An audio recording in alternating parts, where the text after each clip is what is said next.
குருடி சரணம். புனர்பூச நட்சத்திரத்தில் பிறந்த அன்பர்களுக்கு உண்டான கர்மாவை கரைப்பதற்குண்டான வழிபாட்டு முறைகள் என்ன அப்படிங்கிறத அந்த பதிவில் பார்க்க போகிறோம். அதற்குண்டான தெய்வம் என்ன, அந்த கோவில் எங்கே இருக்குது அப்படிங்கிறத பார்த்துடலாம். உங்களுக்கு உண்டான தெய்வம் அதிதீஸ்வரர் எங்கே இருக்குது அப்படின்னு சொல்லி பார்த்துட்டிங்கன்னா, வேலூர்லேருந்து கிருஷ்ணகிரி போகிற வழியில் 67 கிலோமீட்டர் தூரத்தில் வாணியம்பாடி அப்படிங்கிற ஒரு ஊர் இருக்குது.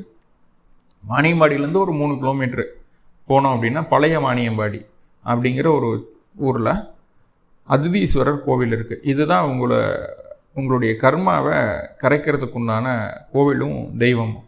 இந்த கோவிலுக்கு எப்போ போகணும் அப்படின்னா, நீங்கள் பிறந்த தமிழ் மாதத்தில் வரக்கூடிய புனர்பூச நட்சத்திரத்தன்னைக்கு இந்த கோவிலுக்கு போகணும்.